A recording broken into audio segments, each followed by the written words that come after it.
नमस्कार, रोखोकला आपलं स्वागत. प्रेक्षक, मी उदय निरगुडकर. अखिल भारतीय मराठी साहित्य संमेलनाचं अध्यक्षपद म्हणजे खरं तर एक अत्यंत प्रतिष्ठेचं, मानाचं असं मोठं पद समजलं जातं. निवडणुका लढवून का होईना अनेक जण हा मान सन्मान मिळवत असतात.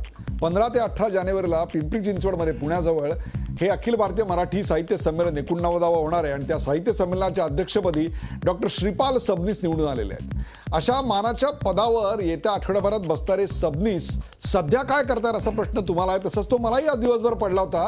तर ते जीवाच्या भीतीनं, प्रेक्षको, जीवाच्या भीतीनं घराबाहेर पडायला देखील घाबरतायत. त्यांचं कुटुंब अत्यंत तणावाखाली आहे. आपल्यावर हल्ला होईल, आपण मारले जाऊ या भीतीनं सबनीसांनी पोलिसांना वारंवार विनंती करून संरक्षण मिळवले. नरेंद्र मोदींबद्दल केलेल्या वक्तव्यामुळे आधीच भाजपच्या निशाण्यावर आलेल्या सबनीसांच्या अडचणीत खरं तर भरच पडली आहे. सबनीस सकाळी फिरायला जात जा असा सल्ला सनातनचे वकील संजीव पुनाळकर यांनी दिल्यानंतर सबनीस या धडकीच भरली आहे. या सगळ्या प्रकाराबद्दल आज होणाऱ्या चर्चेत सहभागी व्हा, आपली भूमिका रोखठोकपणे मांडा, चर्चा करा अशी विनंती दिवसभर मी स्वतः आणि अनेक व्यक्तींकरवी सबनीस यांना करत होतो. पण सबनीस यांनी या थेट चर्चेत सहभागी व्हायला साफ नकार दिला. आपण आपली बाजू मात्र कॅमेरासमोर मांडू, तुम्ही काय विचारायचे प्रश्न विचारा, पण चर्चेत नको आणि त्यांच्याबरोबर तर नकोच नको अशी बाजू त्यांनी मांडली. त्यामुळे त्यांची बाजू आपण पाहणारच. तसंच सबनीसांना विरोध अधिकार नाही का? संमेलन उधळून टाकण्याची मोदी समर्थकांची भूमिका योग्य आहे का? आणि सकाळी फिरायला जात जा असा सल्ला देताना सनातनचे वकील सबनीस यांना गर्भित धमकी तर देत नाहीयेत ना? केलेल्या वक्तव्याबद्दल सबनीस यांनी माफी मागावी का? आपली मतं मांडणाऱ्या साहित्यिकाला धमकी देऊन त्याचा आवाज बंद करणं योग्य आहे का? यासारख्या असंख्य प्रश्नांचा वेध घेऊयात आजच्या खास रोखटोक कार्यक्रमात. साहित्य संमेलनाचा सनातनवाद.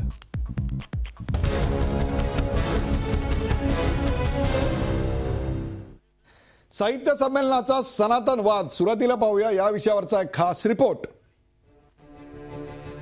कोण हे डॉक्टर श्रीपाल सबनीस? डॉक्टर श्रीपाल सबनीस यांची पिंपरी इथं होणाऱ्या 89व्या अखिल भारतीय मराठी साहित्य संमेलनाच्या अध्यक्षपदी 7 नोव्हेंबर 2015ला निवड जाहीर झाली आणि मराठी साहित्य विश्वाला हा प्रश्न पडला. कोण हे सबनीस असा प्रश्न ज्यांच्याबद्दल विचारला जात होता तेच सबनीस सगळ्यांना माहीत झाले ते त्यांच्या मुक्ताफळांमुळे. नवाज शरीफ यांच्या भेटीसाठी नरेंद्र मोदी पाकिस्तानात गेले, त्यावरून सबनीस यांनी मोदींचा एकेरी उल्लेख करत काळजी व्यक्त केली. पण त्यामुळे मोदी समर्थक नाराज झाले. मोदी गुजरातचे मुख्यमंत्री असताना झालेल्या गोधऱ्यातल्या घटनेचा उल्लेख करत सबनीस यांनी मोदींवर हल्ला चढवला आणि वाद अधिकच पेटला. सबनीस यांचं नाव सगळ्यांपर्यंत पोचलं ते असं. सबनीस यांनी थेट मोदींनाच असं लक्ष केल्यामुळं मग सबनीसही मोदी समर्थकांच्या रडारवर आले. त्यांना गोळ्या घातल्या गेल्या असत्या, त्यांना श्रद्धांजली वाहण्याची वेळ आली असती, अशा पद्धतीचे वक्तव्य केलेलं आहे हे अत्यंत निंदाजनक आहे, असहिष्णुतेचं आहे. त्यामुळे ते साहित्य संमेलनाचे अध्यक्ष आहेत, ते जोपर्यंत जाहीर माफी मागणार नाही तोपर्यंत या संमेलनामध्ये त्यांना आम्ही प्रवेश करू देणार नाही. आपल्या शीघ्र कवितांसाठी प्रसिद्ध असलेल्या रामदास आठवलेंनीही या वादात तितक्याच शीघ्रतेनं उडी घेतली. पिंपरी चिंचवडमध्ये भाजप कार्यकर्त्यांनी सबनीसांचा पुतळाही जाळला. त्यांनी माफी मागितली नाही तर पिंपरीचं संमेलनच उधळून जाऊ असा इशारा आरपीआय आणि भाजपनं दिलाय. संमेलनाचे स्वागताध्यक्ष PD पाटील यांनी हा वाद चिघळू नये म्हणून शिष्टाई केली खरी, पण ती यशस्वी ठरली नाही. पण सबनीस म्हणजे कोणी थोर विचारवंत नव्हेत तर एक बेताल बडबड करणारे विनोदवीर आहेत अशी टीका मोदी समर्थकांनी केली. या वादाला नाट्यमय वळण मिळालं ते सनातनचे वकील या वादात घुसल्यामुळं. आपण माफी मागणार नाही असं म्हणणाऱ्या सबनीस यांची बोबडी वळली ती सनातन संस्थेचे कायदेशीर सल्लागार संजीव पुनाळेकरांच्या ट्विटमुळं. सबनीस यांच्या वादग्रस्त विधानांबद्दल काहीच न बोलता पुनाळेकरांनी केलेलं ट्विट पुरेसं बोलकं होतं.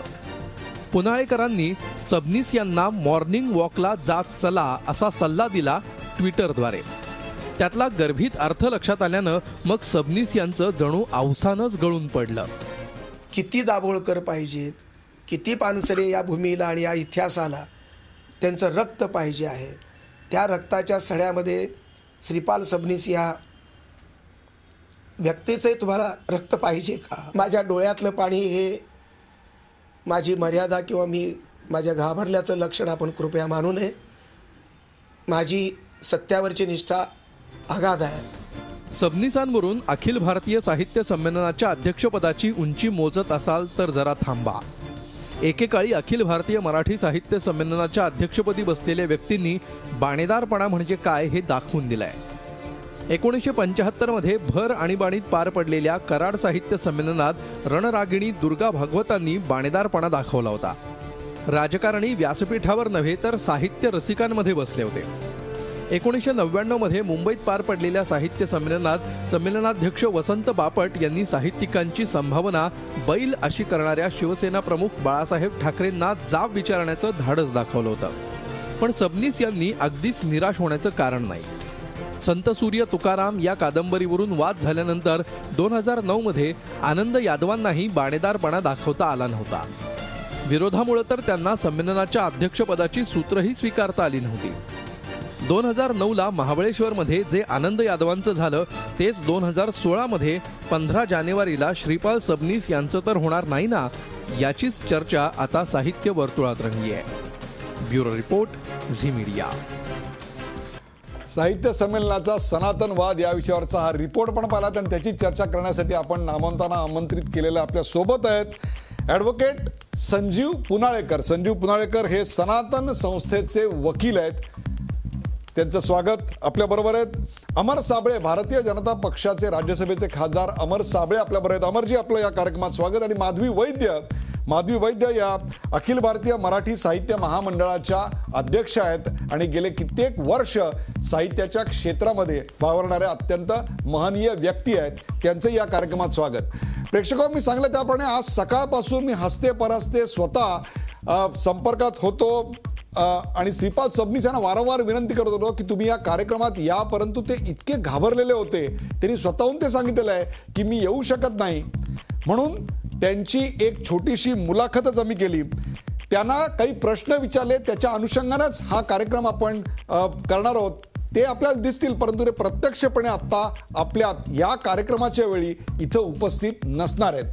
ज्या मुद्द्यांची आपण चर्चा करणार आहोत त्यातला पहिला मुद्दा आपण आपल्या पडद्यावर पाहू शकता आणि तो मुद्दा आहे धमक्या देऊन साहित्यिकांचा आवाज बंद करणं योग्य आहे का. आपण थेट जाऊया. श्रीपाल सबनीस यांना जो मी प्रश्न विचारला आहे तो म्हणजे तुम्हाला सनातन या संस्थेनं धमकी दिली हे खरं आहे का. बघूया श्रीपाल सबनीस काय म्हणाले. निश्चित काल मला तशी धमकी ती आहे ट्विटरवर 3 तारखेची, पण माझं ट्विटरचं अकाउंट नाही, मला ट्विटरचं मला काही कळत नाही. आणि मला काल संध्याकाळी माझ्या काही पत्रकार मित्रांनी मला ते ट्विटरवरची धमकी जी आहे ते काय वकील सनातन संस्थेचे संजीव पुनाळेकर यांनी जी धमकी दिलेली आहे, त्यांनी म्हटलं की श्रीपाल सबनीस तुम्ही पहाटे काय फिरायला जात जा. आता याच्यामधली पहाट हा शब्द आणि फिरायला जाणं या 2 शब्दांचा जो संदर्भ आहे तो डॉक्टर नरेंद्र दाभोळकर आणि कॉम्रेड पानसरे यांना गोळ्या घालून ठार मारणाऱ्या घटनेशी आहे.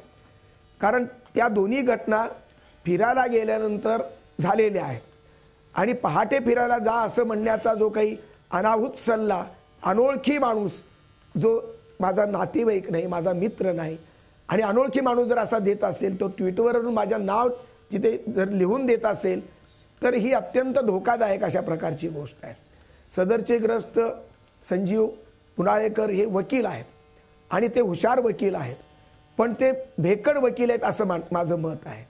त्यांची जर खरीच त्यांच्या ते सच्चे अशा प्रकारचे वकील असते, त्यांच्या मनात आणि त्यांच्या हिंमत असती तर त्यांनी मला सरळ सरळ अशा प्रकारची स्पष्ट धमकी मारण्याची दिली असती. पण त्यांनी ते 2 अर्थाचा अर्थ अशा प्रकारचा ठरवून प्लॅनिंगनं आणि कट करून मनातल्या मनात त्यांनी अशा प्रकारची ही गर्भित अशा प्रकारची ठार मारण्याची धमकी दिलेली आहे. कारण दाभोळकर ज्या वाटेनं गेले, कॉम्रेड पानसरे ज्या वाटेनं गेले, त्याच वाटेनं डॉक्टर श्रीपाल सबनीस आम्ही तुम्हाला पाठवू अशा प्रकारची गर्भित इशारा धमकी ही त्या ट्विटरमधल्या लेखामध्ये आहे, त्या बोळीमध्ये आहे. आणि त्याचा अर्थ कुण्याही लहान मुलाला कळतो, सगळ्या कुठल्याही महाराष्ट्रातल्या मराठी जाणणाऱ्या माणसाला कळतो, सरकारलाही कळाला पाहिजे आणि तो त्यांना तर निश्चितच कळतो, मलाही तो कळालेला आहे. पण माझा गुन्हा कोणता हे मात्र मला अजून कळालेलं नाही. कारण या माणसाची माझी ओळख नाही, माझा संबंध नाही, संदर्भ नाही. माझी वैचारिक भूमिका गेली 25-30 वर्ष मी मांडत आलेलो आहे.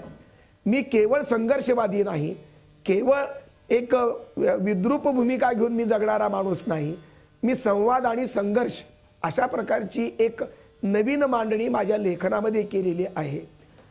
इतिहासाच्या पानापानावर जे वास्तव असतं त्याच्यातला जे काही त्याच्याशी सामर्थ्य ज्या ठिकाणी आहे त्या पानापानावरचं त्याच्याशी मी संवाद करू इच्छितो. आणि ज्या पानावरती ज्या वास्तवतेवरती तिथे मर्यादा असतात, विकृती असते, त्या विकृतीशी माझा संघर्षाची भूमिका असते.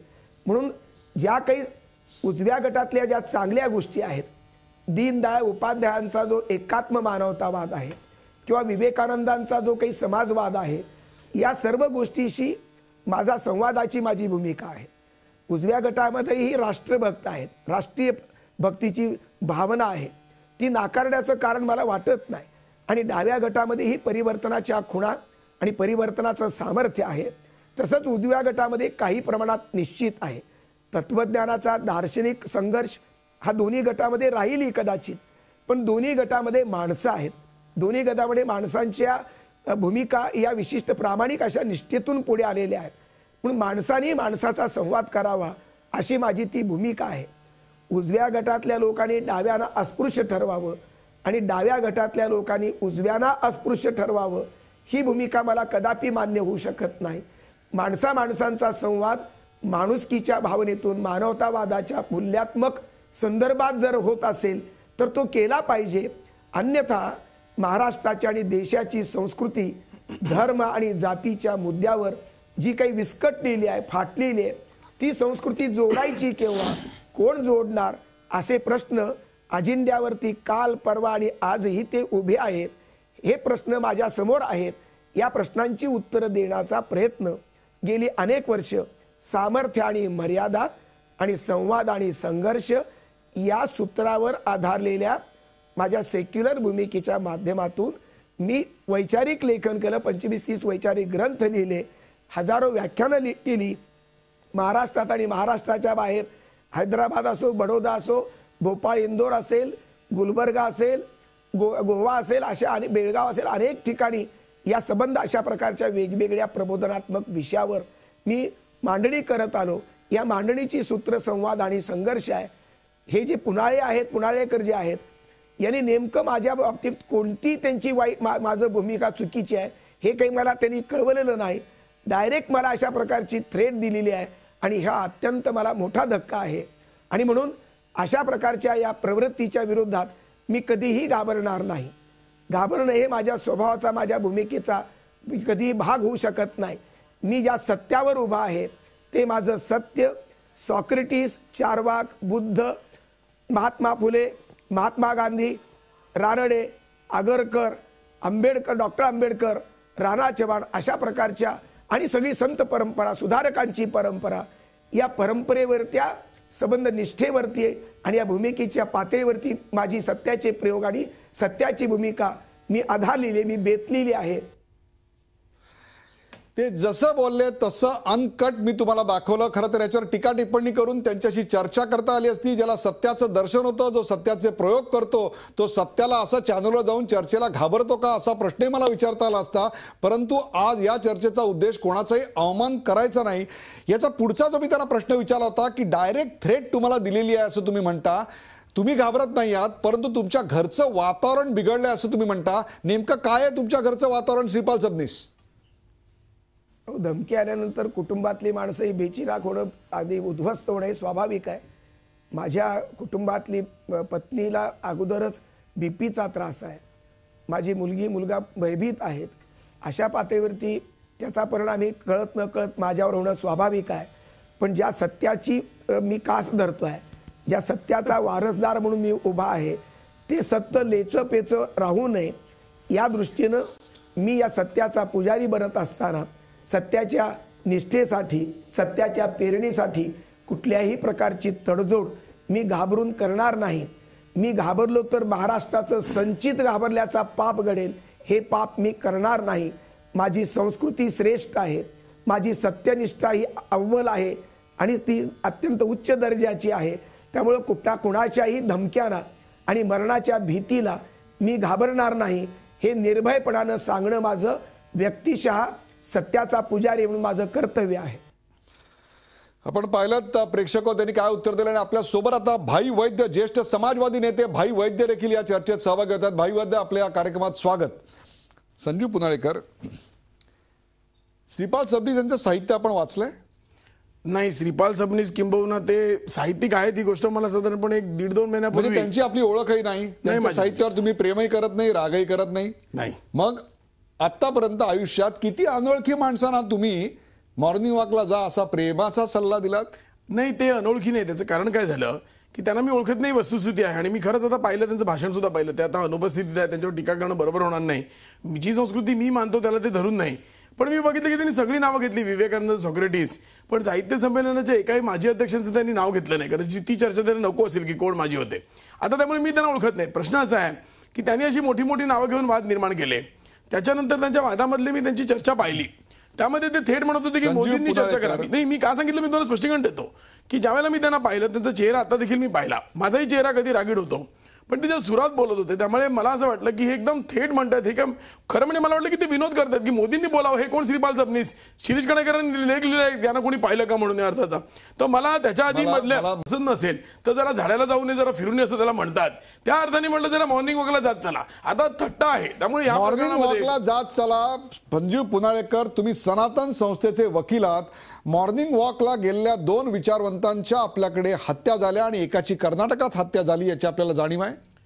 कर्नाटकातली हत्या एकतर मॉर्निंग वॉकला झालेली नाही, दुसरी पानसरेमध्ये ज्यामध्ये एकमेव सनातनच्या एका साधकाला आरोपी केलेला आहे, त्यामध्ये सुद्धा उल्लेख असा मॉर्निंग वॉकचा नाहीये. तो असा आहे की त्यांचं विभक्त कुटुंब असल्यामुळे आपल्याला बाहेर इडल्या खायला गेले होते. याचा अर्थ काय काढला जाऊ शकतो, याचा अर्थ धमकी काढला जाऊ शकतो, याची आपल्याला पाठवताना कल्पना नव्हती? नाही, अजिबात नव्हती. उलट मी ती तट्टा ज्यावेळेला आणि अर्थ काढलायचा. कारण तुम्हाला मी सांगतो सर की या ठिकाणी मी भारतीय सैन्याचा, गरिबांचा, अगदी लेफ्टिस्ट युनियनचा सुद्धा मी वकील राहिलेलो आहे. त्यामुळे एक माझा जो क्लायंट आहे किंवा एका अर्थात एक निश्चित आहे की मी सनातनच्या बाजूने नेहमी लढत आलेलो आहे, परंतु एका प्रकरणावरनं मॉर्निंग वॉक म्हणजे काहीतरी एखादा टॅबू झाला असं मला वाटलं. एखाद्याला मॉर्निंग वॉकला जायचा सल्ला द्यायचा होता तर तुम्ही त्यांच्याकडे जायचं होतं, त्याला सांगायचं होतं आज मी पुण्याला आलेलो आहे, चला आपण दोघं मिळून मॉर्निंग वॉकला जाऊ.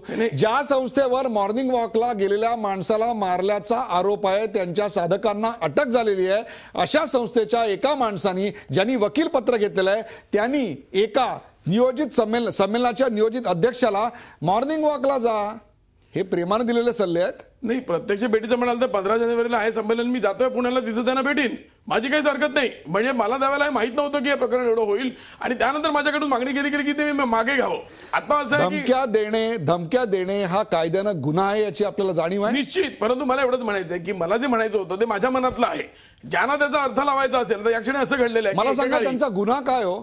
श्रीपाल सबनीसांचा गुन्हा काय? मी तुम्हाला हेच सांगतो की धमकी देणं हा जो महाराष्ट्रामध्ये काही लोकांनी विचारवंत म्हणून वाद निर्माण केलेला आहे, याच महाराष्ट्रामध्ये तथाकथित विचारवंत विजय तेंडुलकर ज्यांनी सरकारकडनं 1 लाख रुपये दुर्गा भागवत आणि अण्णा पेडणेकरांनी परत दिले असताना जाऊन घेतले होते अंतुलनकडनं 1980 साली, त्या विजय तेंडुलकरांनी मोदींना गोळी घालण्याची भाषा केली, सरळ गोळी घालण्याची भाषा केली. विजय तेंडुलकरांनी गोधरा हत्याकांडानंतर ती भाषा केली. मग गोधरासाठी काय मोदी दोषी नव्हते? या ठिकाणी कोणी त्यांना चोटचोटवलं हे म्हणाले की मी त्यांना गोळ्या घालीन, मला कोणीतरी बंदूक द्या, आणि सगळ्या विचारवंतांनी समर्थन केलं. म्हणजे थेट मोदींचं नाव घेऊन त्यांनी गोळी घालण्याची भाषा केली. जर त्यांना काही सल्ला द्यायचा होता तर तो सल्ला तुम्ही त्यांच्या घरी जाऊन त्यांना टेलिफोनवर अथवा कशाही माध्यमातून दिला असतात, परंतु त्यांना मॉर्निंग वॉकला जा, जेव्हा आपल्या संस्थेच्या साधकाला मॉर्निंग वॉकला गेलेल्या माणसाच्या हत्येवरून पकडलेलं आहे, हे प्रेमाचे सल्ले होते अशी आपली समज असेल. आपलं म्हणणं मी महाराष्ट्रासमोर मांडलेलं आहे, परंतु ते तसं आहे का? खरोखरच आपल्या बोलण्यात जी आता निरागसता आपण दाखवत आहे तशी ती आहे का?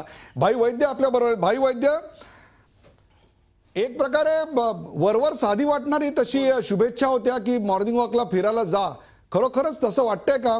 एका गुन्ह्यात आरोपी असलेल्या पक्षाच्या संघटनेच्या वकिलानं असं सांगणं, याचं गांभीर्य आपण काय सांगाल भाई वैद्य? हे अत्यंत गंभीर अशी गोष्ट आहे. डॉक्टरनी वेगळं, वकिलांनी मॉर्निंग वॉकला जा दाभोळकरांसारखं किंवा पानसरेंसारखं असं ते अध्यारूत आहे. तेव्हा ही अत्यंत गंभीर अशी धमकी सनातन प्रभातच्या वकिलांनी दिलेली आहे. ज्या सनातन प्रभातच्या एका कार्यकर्त्यावरती पोलिसांनी गुन्हा नोंदवलेला आहे, त्या सनातन प्रभातच्या वकिलांनी अशा तऱ्हेचं श्रीपाल सबनीस यांना सांगणं ही अत्यंत गंभीर, धोकादायक आणि हानिकारक गोष्ट आहे. विकृत मनोवृत्ती. बरोबर आहे भाई वैद्य, तुम्ही हे सगळं बोलत असताना भूमिका घेतल्यानंतर भाई वैद्य तुम्ही हे सगळं बोलत असताना संजीव पुनाळेकर यांच्या चेहऱ्यावर आश्चर्ययुक्त हास्य मला दिसतंय. हा सगळा तुमचा दहशतवाद तुम्ही एन्जॉय करता का? म्हणजे पूर्वीच्या काळी गब्बर सिंग बद्दल म्हटलं जायचं, तसं आता संजीव पुनाळेकर बद्दल आम्ही म्हणावं, अशा प्रकारची तुमची मनोभूमिका आहे का? मला खरोखरच नवल वाटतं. या ठिकाणी भाजपचं शासन आल्यानंतर काही भाषणं आम्ही दिली, त्याच्यावर माझ्यावर खटले झाले. आम्ही खटले फेस करतो आहोत. विस्थापित प्रस्थापित विद्रोहीमध्ये आम्ही दुसऱ्या बाजूला आहोत, आजही लढतो आहोत. मी पुन्हा सांगितलं की मुंबईच्या पब्लिक चॅरिटेबल हॉस्पिटलच्या विरोधात मी लढा लढलो. त्यावेळेला समाजवादी विचारांची मंडळी माझ्या बरोबर होती. कॉलेजेस धनदांडके बंद पाडत होते. हे सगळे माझे क्लायंट आहेत. आणि यावेळेला भाई वैद्यांना कुठेही दिसलं नाही. मी भाई वैद्य तुम्हाला एक विचारू इच्छितो, तुम्ही ज्या समाजवादी घराण्याचं रिप्रेझेंटेशन करता त्या सगळ्यांनी, मी नावं घेत नाही कारण नावं ते नसताना घेणं बरोबर नाही, तुम्हाला माहितीच पुण्याचे कोण आहेत, सरकारकडनं प्लॉट घेतले. हे सबनीस निवडून आले, त्यांच्याबद्दल घनश्याम पाटलांनी लेख लिहिला. त्यामध्ये त्यांनी लिहिलं की कोणाच्या सांगण्याप्रमाणे निवडून आलेत, कोण ती व्यक्ती आहे जी तुमच्याही पाठीशी आहे आणि ज्याला तुम्ही जाणता राजा वगैरे म्हणता. अशा परिस्थितीमध्ये माझ्या शब्दांचा छल करण्यापेक्षा तुम्ही त्यांचे अर्थ का नाही हो शोधत? कारण या ठिकाणी एक मी वकील आहे असं असूनही मी कार्यकर्ता सुद्धा आहे आणि चळवळीतला की मी माणूस आहे. परंतु तुम्ही माझ्याबद्दल म्हणताना विकृत मनोवृत्ती वगैरे म्हटलं, ही भाषा ज्यावेळेला एक नेता जात काढतो कोणाची तरी राजू शेट्टींची, तुमची आली नाही. तुमच्या पुण्यामध्ये एवढे विकृत प्रकार घडले, हल्ले घडले भंडारकरवर, तुम्ही बोलला नाहीत.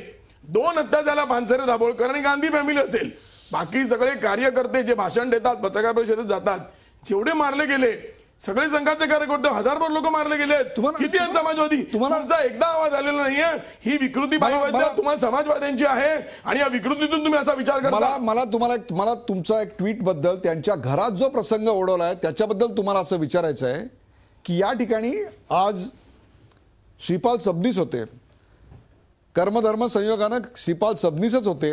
दुर्गाताई जर तुमच्या समोर असत्या तर तुमचा काय हाल झाला असता याचा विचार आहे? हो, तुम्हाला मी हेच सांगतोय, जर दुर्गाताई तिथं असत्या तर दुर्गाताईंबद्दल विनोद करण्याची सुद्धा बुद्धी मला झाली नसती, एवढ्या त्या थोर होत्या. आम्ही हेच सांगतोय. मालती बेडेकर ज्या संमेलनात अध्यक्ष होत्या, पुष्पा भावे अनंत भावेंनी केला, त्यामध्ये जो विनोद आहे, स्वयंसेवकांचा प्रमुख होतो. हा तुमचा जो विनोद आहे ना संजीव पुनाळेकर, तो किती जीव घेणा आहे ते त्यांच्या घरातल्या वातावरणानं आणि त्यांच्या वक्तव्यावरनं आपल्या समोर आहे. विनोद इतका भेसूर असू शकतो हे देखील आता आपल्या सहकार्यानं मला कळलं. माधवी वैद्य आपल्या बरोबर आहेत. माधवी वैद्य या अखिल भारतीय मराठी साहित्य महामंडळाचे अध्यक्ष आहेत. माधवी वैद्य, हे इतकं सगळं घडतंय, महामंडळ हे एन्जॉय करतंय, गप्प आहे, कानाडोळा करतंय, भूमिका घेण्यापासून घाबरतंय, तुमच्यामध्ये अंतर्गत मतभेद आहेत, तुम्हाला भूमिका मांडायची आहे, नेमक्या कुठल्या स्तरावर तुम्ही आहात? तुमच्याकडनं काहीच निवेदन येत नाहीये. माधवी वैद्य, नमस्कार. ही चर्चा सगळे ऐकते मी. महामंडळाची एवढीच भूमिका आहे की श्रीपाल सबनीस हे भारताचे नागरिक आहेत आणि भारताच्या प्रत्येक नागरिकाला आपलं मत व्यक्त करण्याचा, बोलण्याचा हा अधिकार आहे, अभिव्यक्ती स्वातंत्र्य आहे. त्यांनी तो बजावावा, त्याच्याबद्दल आमचं काही म्हणणं नाही. पण त्यांची सगळी वक्तव्य आम्हाला मान्य आहेतच असं कृपा करून कोणी धरू नये. त्यांचं बोलणं आणि महामंडळाचं काम हे वेगळ्या वेगळ्या पातळीवरती आम्ही ठेवलेलं आहे. दुसरं म्हणजे ह्या सगळ्या वक्तव्यामुळे जो काही वाद उठले आहे किंवा जे लोक पुढे सरसावून येत आहेत त्याचा सगळ्याचा परिणाम काय होतोय याचा त्यांनी विचार करावा. आम्ही बोलत का नाही आहोत त्याचं कारण, हा विषय आणखीन वेगळ्या वाटीला जाऊ नये हा आमचा उद्देश आहे. आमचा उद्देश आहे संमेलन चांगलं करायचं. आणि तुम्हाला सांगू का, आत्तापर्यंतच्या सगळ्या संमेलनांच्या अनुभवातून मी एक बघितलेलं आहे, महाबळेश्वरला सुद्धा हे आम्ही अनुभवलं की तुमच्या वादांमध्ये ना मराठी वाचक जो सामान्य रसिक असतो ना त्याला काहीही माधवी वैद्य महाबळेश्वरला सुद्धा माधवी वैद्य, हे वाद आत्ताच्या इतर वादांसारखे नाही आहेत. इथं एकाच्या जीवन मरणाचा प्रश्न आहे असं स्वतःच तुमचा नियोजित अध्यक्ष सांगतोय. बरोबर आहे. तो वारंवार विधानं करतोय, त्याच्यामुळं महामंडळ अडचणीत येत नाहीये असं आपण स्पष्टपणे सांगू शकाल का? यजमान संस्थेला, जी यजमान संस्था पिंपरी चिंचवडमध्ये हे संमेलन भरवते आहे त्यांना काहीच त्रास होत नाहीये असं आपण जाहीरपणे सांगून टाका. मग आपण पुढच्या मुद्द्याकडे जाऊ की नाही श्रीपाल सबनीस यांच्या नाही, वक्तव्याचा निश्चित. काहीच त्रास होत नाहीये आणि ती सगळी वक्तव्य ही अत्यंत नाही. निर्दोष आहेत. नाही, असं माझं मुळीच म्हणणं नाही आहे. या सगळ्याचा आम्हाला भरपूर त्रास झालेला आहे आणि ह्या वादांमध्ये प्रत्येक संमेलन अडकावं हे आमचं दुर्दैव आहे. आज PD पाटील सरांनी ज्या उमेदीने हे संमेलन करायला घेतलं, जी तयारी आम्ही करतो आहोत, जे 4 दिवसाचं संमेलन आम्ही आखलं आहे, 11 परिसंवाद आहेत, अनेक लोक येणार आहेत, अनेक भाषातले ज्ञानपीठ पुरस्कार विजेते येणार आहेत, या सगळ्या तयारीवरती अगदी पाणी पडल्यासारखंच झालं या सगळ्या बाबतीत. त्यामुळे हे बरोबर नाही आहे जे काय चाललंय वातावरण ते, आणि हे महामंडळाला मान्य असणं शक्यच नाही आहे. बरोबर आहे. या विषयावरचा एक प्रश्न, राखीव प्रश्न मी नंतरच्या भागामध्ये तुम्हाला विचारीन, परंतु ब्रेकवर जाण्यापूर्वी अमर साबळे आपल्या बरोबर आहेत. अमर साबळे, या सगळ्या वादामध्ये तुमच्यासारख्या एरवी रुजू, मितभाषी, संयमी असलेल्या खासदारांना एकदम उडी घेऊन एकदम ज्याला आपण टोकाची भूमिका घ्यावी किंवा आंदोलनाची भूमिका घ्यावी अशा प्रकारची भाषा वापरायचं कारण काय अमर साबळे? हे पहा की या चर्चेमध्ये मूळ मुद्दा बाजूला राहतोय. श्रीपाल सबनीस यांनी पिंपरी चिंचवडमध्ये रामकृष्ण मोरे सभागृहामध्ये आदरणीय पंतप्रधान नरेंद्र मोदीजी यांच्या विरोधामध्ये जे बेताल वक्तव्य केलेलं आहे त्या संदर्भामध्ये आम्ही मुद्दा उपस्थित केलेला आहे. आदरणीय पंतप्रधानांना एकेरी उल्लेख करून चीन पाकिस्तानमध्ये बोंबलत फिरतो अशा पद्धतीचे जे वाक्य वापरलेलं आहे, त्याच्यानंतर ते कलंकित मुख्यमंत्री होते आणि आता महात्मा गांधी आणि गौतम बुद्धाची भाषा बोलतात. आणि तिसरा मुद्दा की त्यांना शोकसभा करावी लागली, त्यांना श्रद्धांजली व्हायची वेळ आली असती, अशा पद्धतीचं जे विधान केलेलं आहे हे कोणत्याही सज्जनाला आणि सदयोग बुद्धी जागी असणाऱ्या माणसाला योग्य वाटत नाही. साहित्य वर्तुळामध्ये जर आपण ह्याची चर्चा केली तर कुणालाही हे विधान पटलेलं नाही. आणि आम्ही मुद्दा उपस्थित केलेला आहे तो साहित्य संमेलन उधळून लावण्याचा नाही, सरस्वतीचा संचार असणारा, सारस्वतांचा, प्रज्ञावंतांचा वास असलेलं साहित्य संमेलन हे पवित्र संमेलन असं. अशा पवित्र संमेलनाच्या व्यासपीठावर असहिष्णू व्यक्तीची अमर साबळे वारंवार श्रीपाल सबनीस यांनी असं सांगितलंय की मोदींबद्दल वाटणारी काळजी आहे त्या आपुलकी पोटी मी एकेरी उल्लेख केला आणि या व्यतिरिक्त त्यांना व्यक्ती स्वातंत्र्य म्हणून आपले विचार व्यक्त करायचा अधिकार नाहीये का? जसा तो तुम्हाला आहे तसा तो त्यांना नाही, असं का बरं म्हणावं? हे अभिव्यक्ती स्वातंत्र्य म्हणजे कुणाचा अनादर करण्याचा विषय येत नाही. कृपया श्रीपाल सबनीस यांनी समजून घ्यावं की आपली अभिव्यक्ती स्वातंत्र्य म्हणजे इतरांची बदनामी करणं होत नाही. आणि श्रीपाल सबनीस जे आकांड तांडव करतायत हे सगळे त्यांची नौटंकी आहे. त्यांचा इतिहास आणि त्यांचं चारित्र्य तपासलं तर अनेक गोष्टी बाहेर येतील, परंतु हा वादाचा विषय आम्हाला करायचा नाही. आमचा मुद्दा म्हणजे याचा अर्थ अत्यंत बेताल वक्तव्य करणारा, ज्याची या पदावर बसायची लायकी नाही अशा स्वरूपाची व्यक्ती या पदावर निवडून आलेली आहे असं आपल्याला म्हणायचंय का? तुम्हाला सांगतो, लायकी नाही हे काळाच्या ओघामध्ये सिद्ध होईल. त्यांच्यावर अनेक दाखल झालेले आहेत. माधवी वैद्य, हे अत्यंत धक्कादायक नाहीये का की साहित्य संमेलनाच्या अध्यक्ष पदावर जे अत्यंत मानाचं पद आहे, आयुष्याच्या अखेरीला अनेकांना मिळतं, त्या पदावर बसणारी व्यक्ती त्या पदासाठी लायक नाही असं या देशातला एक खासदार म्हणतोय? हे भयानक नाहीये? याचा विचार व्हायला नको असं वाटतं आपल्याला?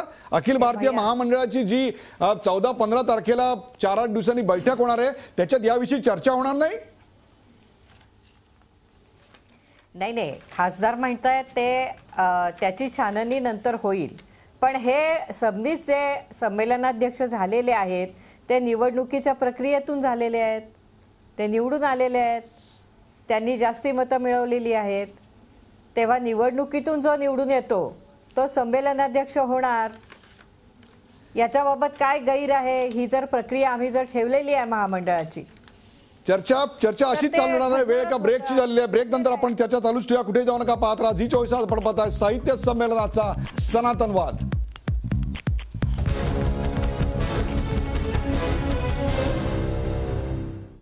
साहित्य संमेलनाचा सनातनवाद या विषयावर आपण चर्चा करतोय. आपल्यासोबत माधवी वैद्य, भाई वैद्य, अमर साबळे आणि ॲडव्होकेट संजीव पुनाळेकर आहेत. आतापर्यंत झाल्या चर्चेमध्ये श्रीपाल सबनीस यांच्या वक्तव्यावरून यजमान संस्थेला कसा कसा त्रास झाला याचा देखील पाडा आता माधवी वैद्य यांनी वाचला.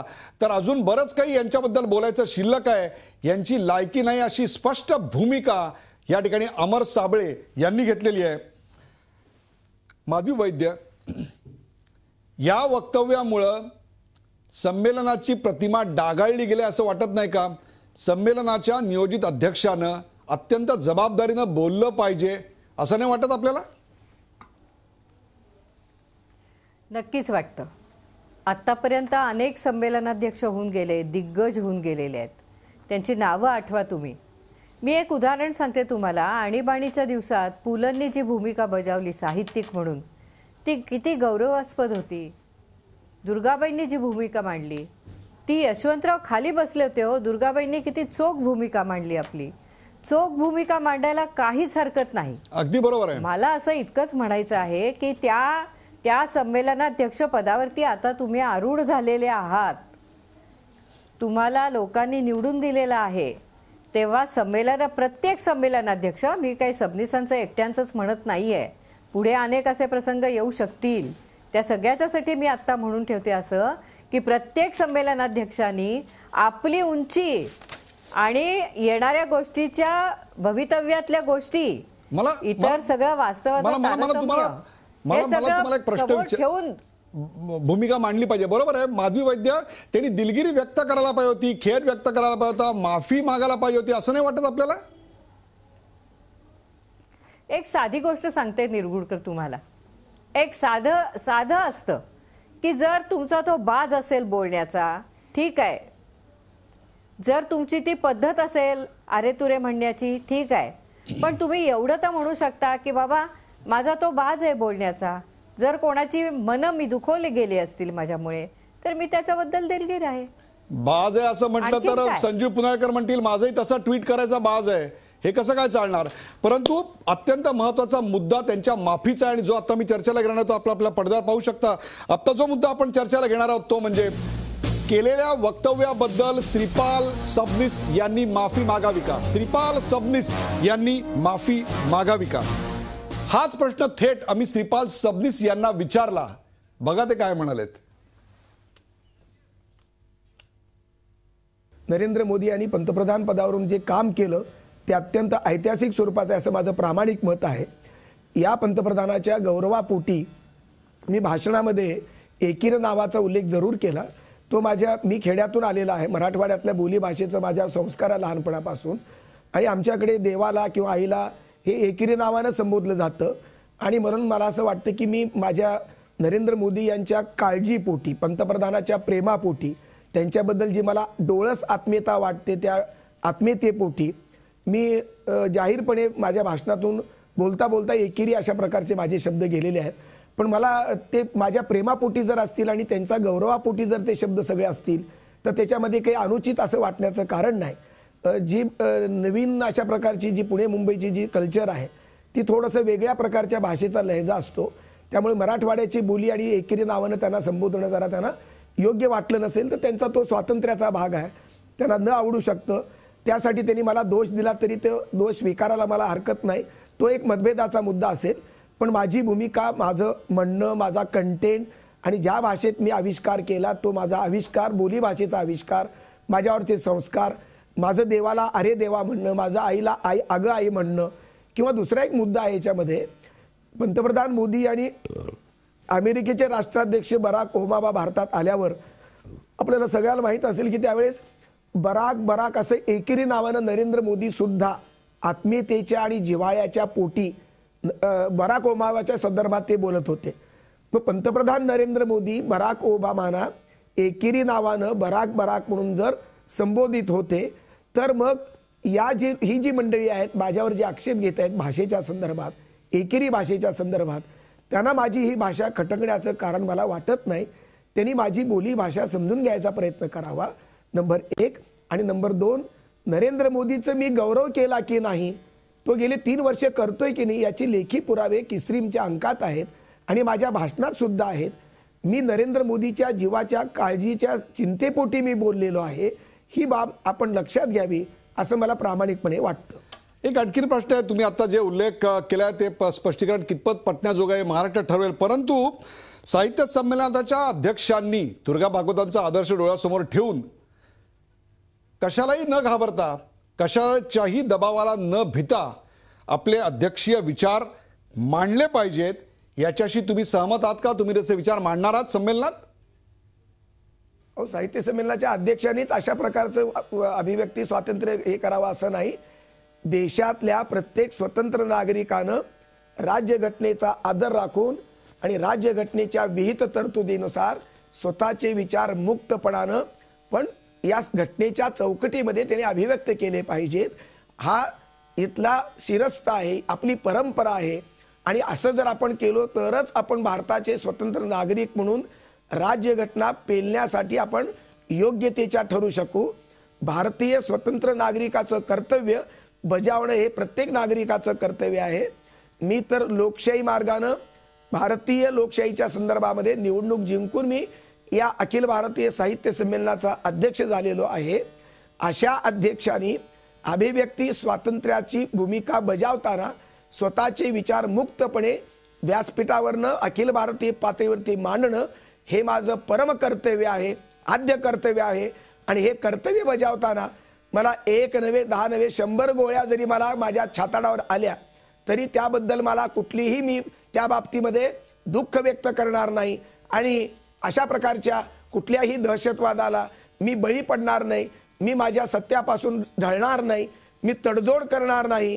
कारण मी बाबासाहेब आंबेडकरांनी निर्माण केलेल्या भारतीय राज्यघटनेच्या स्वतंत्र देशातला स्वतंत्र नागरिक आणि मराठी भाषेच्या अस्मितेचा, मराठी संस्कृतीच्या संचिताचा मी एक प्रतीक आहे. प्रतीक जर डागाळलं, प्रतीक जर कलंकित झालं तर संबंध संस्कृती कलंकित होते आणि अशा प्रकारचं पाप माझ्याकडून घडणार नाही, कदापि घडणार नाही. मला मरण आलं तरी चालेल, पण सत्याची अभिव्यक्ती मुक्तपणानं येणाऱ्या साहित्य संमेलनाच्या पिंपरी चिंचवड येथल्या स्टेजवरनं, व्यासपीठावरनं संबंध मराठी जनतेच्या आतला त्यांच्या काळजाचा आवाज माझ्या तोंडून मी नक्की अभिव्यक्त करणार आहे. मी कुणालाही घाबरणार नाही हे विनम्रपणे अधोरेखित करत आहे. 100% या सगळ्या विवेचनावर अमर साबळे यांच्याकडेच जायला पाहिजे. अमर साबळे, तुमच्या गावामध्ये संमेलन होतंय, ते संमेलन धडपणे पार पडावं असं तुम्हाला वाटत असणार, पण त्यांनी तर आता स्पष्टपणेच सांगितलंय, माधवीताई मोर वरीज फॉर यू, तुमच्यासाठी काळजी आणखी निश्चित वाढलेली आहे. पण पहिले अमर साबळे, तुम्ही ज्या शहरात राहताय त्या शहरात हे संमेलन होणार आहे आणि त्याच्या अध्यक्षपदावरून साधारणतः काय विचार येतील याचाही आता अंदाज तुमच्यासारख्या अत्यंत काय म्हणू आपण चाणाक्ष अशा खासदाराला नक्कीच आला असेल. काय सांगाल? आमची ही भूमिका साहित्य संमेलन झाली पाहिजे याच विचाराची आहे. कारण त्या व्यासपीठावर सरस्वतीचा संचार आणि सारस्वताचा सत्संग त्या ठिकाणी लाभणार आहे. ते पवित्र व्यासपीठ असहिष्णू व्यक्तीच्या अपवित्र पायाने कलंकित होऊ नये ही आमची भूमिका ठाम आहे. ते शब्दांचे जादूगर आहेत, शब्दांच्या कोलांट्या उड्या घेत आहेत. ते म्हणतात मी घाबरत नाही, मला छात्याड्या गोळ्या घाला म्हणतात. आणि आज संवाद साधायला टीव्हीच्या शोरूम इथं सुद्धा येऊ शकत नाही, ते इतके घाबरलेले आहेत. घरात बसून न घाबरण्याच्या घोषणा करत आहेत. ते प्रत्यक्ष घाबरलेले आहेत आणि शब्दांचा खेळ करत आहेत. त्यांनी 29 पुस्तकं लिहिलेली आहेत. त्या 29 पुस्तकामध्ये त्यांचा जर तो बाज असेल तर 29 पुस्तकामध्ये त्यांनी आरे कारे कुणाला लिहिलंय हे त्यांनी दाखवून द्यावं. त्यांनी त्यांचा बाज नाही, बोंबलत फिरणं हा काही प्रेमाचा शब्द आहे का? वाह. त्यांची शोकसभा करावी लागेल. अशा पद्धतीनं बोलणं हे अमर साबळे, सज्जन वृत्ती आहे का? अमर साबळे, तुम्ही ही त्यांच्या शब्दांचा त्यांच्या वागण्यामधली आणि त्यांच्या साहित्यिक भाषेमधली विसंगती अफलातून दाखवलीत. फक्त आता विसंगतीचा विषय निघाला म्हणून सांगतो, तुम्ही यावर एवढी तीव्र प्रतिक्रिया व्यक्त करताय. भाजपचे खासदार आम्हाला आंदोलन करताना दिसत आहेत, पण पुणे जिल्ह्याच्या पालकमंत्र्यांना जेव्हा आम्ही विचारलं की यावर त्यांचं मत काय, अमर साबळे नाही, मी मूळ विषयापासून भटकणार नाही. माझा मुद्दा आहे, श्रीपाल सबनीस यांनी जे मत व्यक्त केलेलं आहे, बेताल व्यक्त केलेलं आहे, आणि फुले शाहू आंबेडकरांचं नाव घेता आणि हे अनुबंध नावाचं पुस्तक आहे, ते अनुबंध नावाचं पुस्तक त्यांनी लिहिलेलं आहे. त्याच्यामध्ये बाबासाहेब आंबेडकरांच्या विचारावर त्यांनी जे मत व्यक्त केलेलं आहे, हे आंबेडकरी चळवळीला दूषण देणारे आहे. मला तुम्ही एक सांगा, मला तुम्ही हे अत्यंत गंभीर आहे, याची चळवळ नोंद घेईल किंवा काय हे मला माहिती नाही, परंतु तुमचेच नेते नितीन गडकरी असतील किंवा देवेंद्र फडणवीस महाराष्ट्राचे मुख्यमंत्री यांना देखील आमंत्रण गेली आहेत असं मला समजलंय. ते या संमेलनाला येणार आहेत का? त्यांचा या संमेलनावर तुमच्या सांगण्यावरून बहिष्कार असणार आहे का त्यांनी यावं अशी आपली भूमिका आहे? हे मला ते येणार आहेत का नाहीत हे मला माहिती नाही. त्यांनी आमंत्रण स्वीकारलं असेल तर ह्यांनी जी गरळ ओकली त्याच्यापूर्वी स्वीकारलं असेल, परंतु आदरणीय पंतप्रधान नरेंद्र मोदीजी यांच्याबद्दल जी विधानं केलेली आहेत, हे कुठल्याही सामान्य नागरिकाला, या देशावर प्रेम करणाऱ्या आणि भारतीय जनता पार्टीच्या कार्यकर्त्याला आवडणारं नाही. मला हा त्यांचा जो दांभिकपणा जो उघड करायचा आहे, आता कार्यकर्ते त्यांच्या विरोधात बोलायला लागले म्हणून फुले शाहू आंबेडकरांचं जे सुरक्षा कवच ते घेण्याचा प्रयत्न करतात, परंतु बाबासाहेब आंबेडकरांमुळे पर्यायाने श्रमिक चळवळीचे व दलित चळवळीचे प्रचंड नुकसान झालेले आहे असं विधान या अनुबंध पुस्तकामध्ये त्यांनी बरोबर आहे. आपण त्याची वेगळी चर्चा करूया. अमरजी, आपण त्याची वेगळी चर्चा करूया. भाई वैद्य, या संपूर्ण वादाला कुठेतरी समाजवाद विरुद्ध हिंदुत्ववाद असं एक तोंड लाभतंय का? याला सगळीकडे असहिष्णुतेची किनार जी संपूर्ण भारतभर आहे असा मानणाऱ्यांचा एक मोठा मतप्रवाह आहे, त्याची कुठेतरी किनार आहे असं आपल्याला वाटतंय का? भाई वैद्य, आपण गेल्या अनेक वर्षाची साहित्य संमेलनं जवळून पाहिलेली आहेत. दुर्गाताई भागवतांसारखा कणखरपणा आता श्रीपाल सबनीस दाखवतायत असं आपल्याला वाटतंय का? किंवा ते दाखवू शकतील असं वातावरण या देशात आहे असं वाटतंय आपल्याला? भाई वैद्य, मला स्वतःला असं वाटतं की डॉक्टर श्रीपाल सबनीस यांनी एकेरी पद्धतीने बोललं नसतं तर बरं झालं असतं. पण ही गोष्ट बरोबर आहे की ते काही राजकीय वक्तव्य नाही, ते पंतप्रधानांच्या सुरक्षेबद्दलची चिंता आहे. आणि त्या चिंतेपोटी, कारण काही कमी जास्त झालं असतं तर त्याचे आशियात आणि जगभर काही विचित्र परिणाम घडले असते, तेव्हा अशा परिस्थितीत त्यांचं राजकीय विधान नाही, वैयक्तिक विधान आहे हे समजावून घेतलं पाहिजे. ते पुन्हा पुन्हा त्याबद्दल सांगतात. आणि आता मराठी भाषिक प्रेमी मंडळींनी आता हे संमेलन चांगल्या तऱ्हेने व्हावं, माधवी वैद्य त्या दृष्टीने प्रयत्न करतायत, त्यांना साथ द्यावी आणि हा प्रसंग निभावून न्यावा असं माझं मत आहे. भाई वैद्य, प्रसंग साजरा करायचा असतो, तो निभावून न्यायची वेळ कोणी आणली? भाई वैद्य, साजरा करायची गोष्ट निभावून न्यायची वेळ आली आपल्यावर, काय सांगाल? असा आहे, वाद आहे, मतभेद आहेत, पण ते संवादाने मिटवले पाहिजेत. आपण ते संवादाला यायला तयार नाहीत, त्यांना भीती वाटते, त्यांच्या जीवाला धोका आहे असं ते स्वतः म्हणतायत. पोलीस आयुक्तालयात दोनदा जाऊन त्यांनी संरक्षण घेतलेलं आहे. इतकी भयानक परिस्थिती त्यांच्यावर आहे. त्यांना मॉर्निंग वॉकला जा असा सल्ला दिला जातोय. हे सगळंच भयानक आहे असं नाही वाटत? त्यांच्या एकूणच उमेदवारीबद्दल, त्यांच्या निवडीबद्दल शंका तिथलेच खासदार घेत आहेत. हे संमेलन असं व्हायला नको होतं. अशा प्रकारच्या सगळ्या गोष्टी संमेलनाच्या म्हणजे महामंडळाच्या अध्यक्ष इथे येऊन म्हणतायत. मला त्यांच्या चेहऱ्यावरची काळजी स्पष्ट दिसते आहे की एक संमेलन पार पाडल्यानंतर मला वाटतं हुश्य म्हणून ते एकदा खाली बसणार आहेत की बाबा सुटलो एकदाचे. हे सगळं तुमच्यासारख्या ज्येष्ठांना सुटलो निभावलो हे कोणामुळे झालं?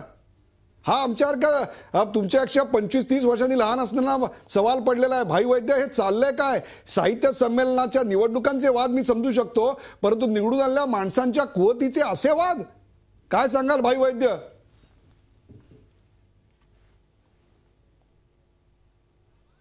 पद्धतीने सांगितलं की ते रितसर निवडून आलेले आहेत, त्यांच्या भाषेबद्दलचे वाद असतील,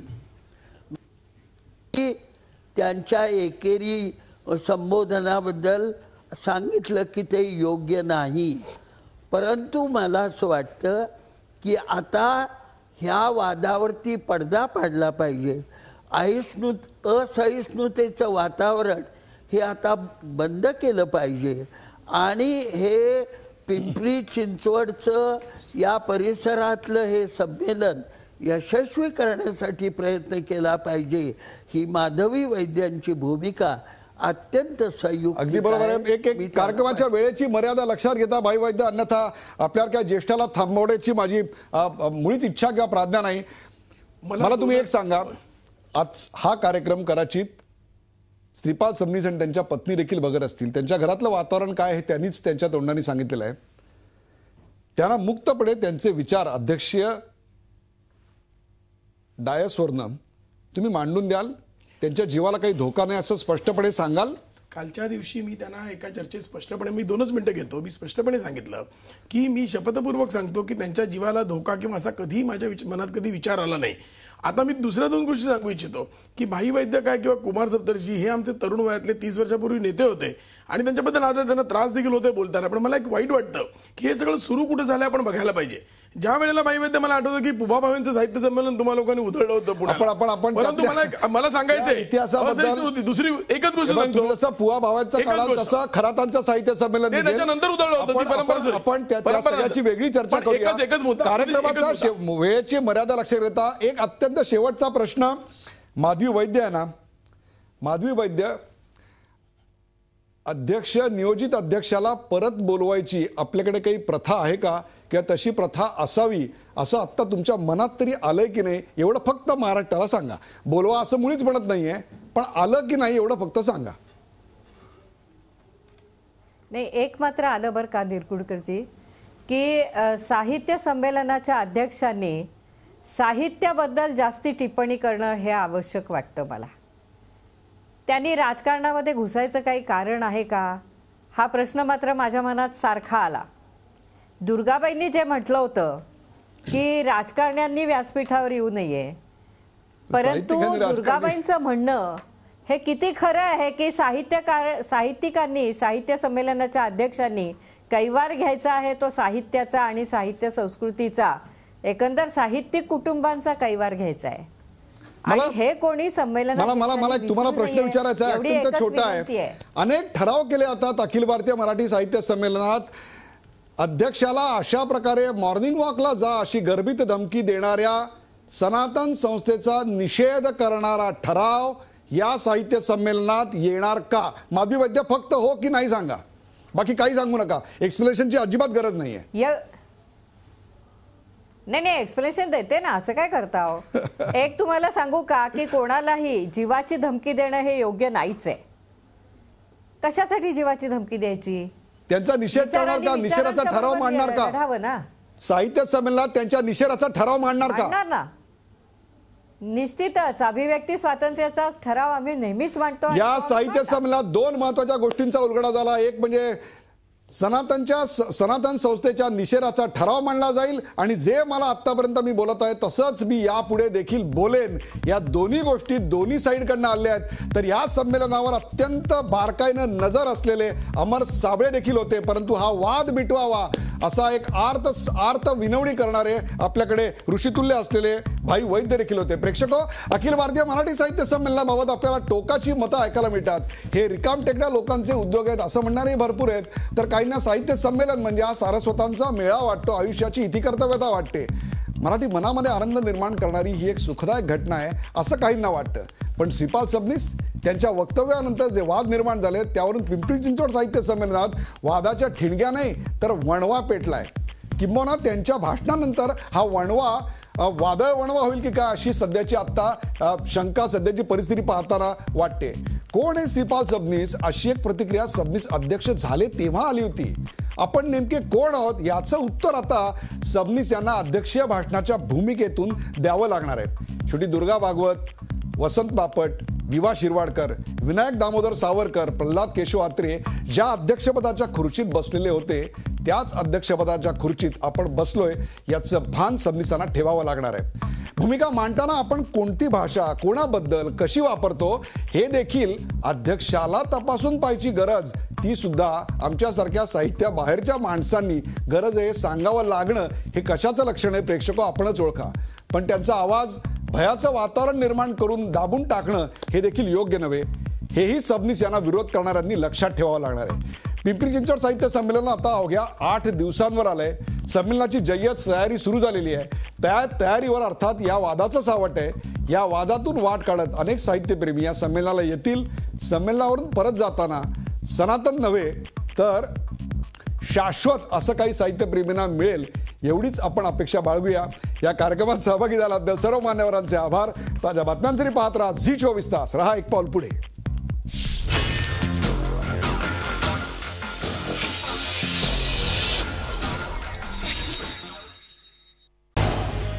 झी24 तास रहा एक पाऊल पुढे.